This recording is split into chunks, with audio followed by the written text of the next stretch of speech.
cadets believing they're on a training mission replied without question, and in unison gave a hearty yes sir. Yes, sir!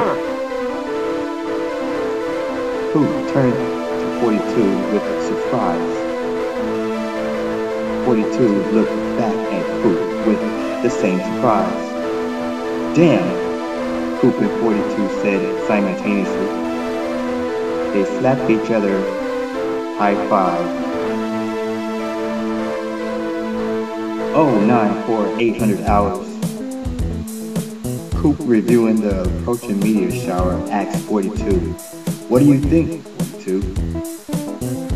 42 reviewing the images on the LCD screens on his panel, and now in front of him, couldn't wait for Coupe to ask that question, replied, "I think we should." Tapping out codes he put in earlier on the number pad on his panel to his right gave the override command to the ship's weapon system to his panel.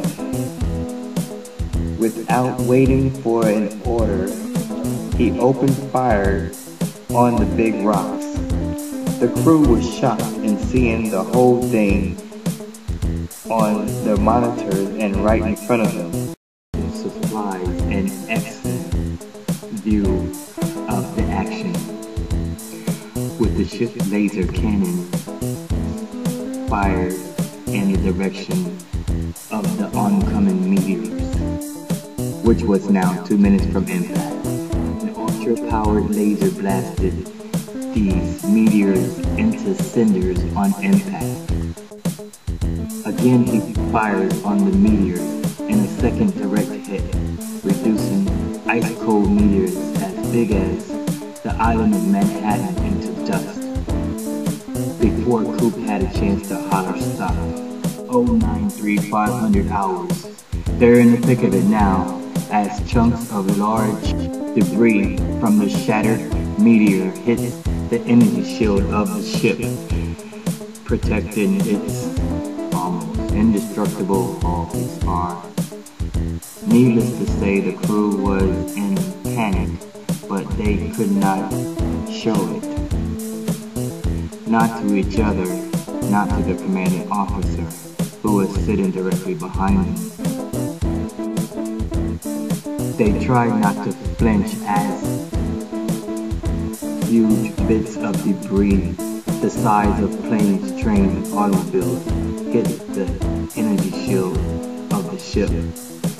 "Stop wasting energy," Coupe cried out, finally getting through to 42. "I seen you in the Shocker 4 races, and I think you have a knack for these things." "What do you want me to do? Steer through it?" asked 42, jokingly. Coupe replied without emotion, "Yes." Corporal 42 thinks about it for a second, and then he said, "Well, this will give me a chance to test this baby out. A chance to get a feel of the ship's handling." Tapping the reverse thrust button like it's a video game, he tests the quick stop of the spacecraft. Our Federation ship does not have a problem with drag. The ship's propulsion system is top of the line. The ship is shaped like a stingray.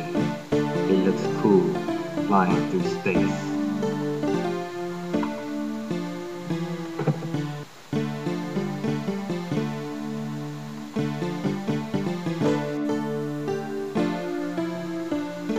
Our Federation ship is immune to inertia, the universal property of matter that causes a body at rest to stay at rest, and a body in motion to stay in motion.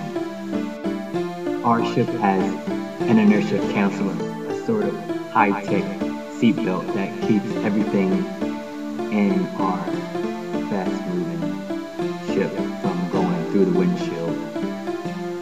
4,200 knots or 5,000 miles per hour is slowing down speed for the Stingray. The actual speed is unregistered, but it's more than 9,000 miles per hour. Our Federation ship has a superb propulsion system. It uses an anti-gravity drive to propel itself across planetary surfaces. The anti-gravity drive manipulates the planet's gravity and uses it to propel itself upward. Space is big. Earth's sun is more than 4 light years. After we reach the Alpha Centauri, our Federation ship does not have too far to go.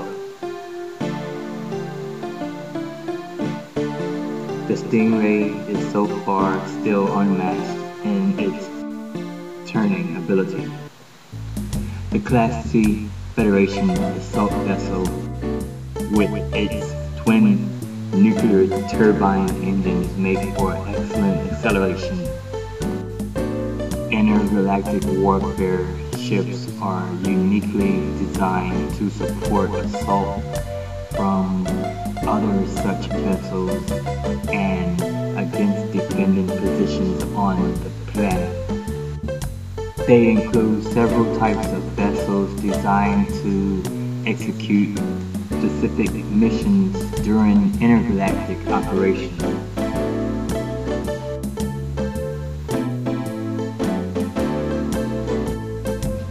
1500 hours.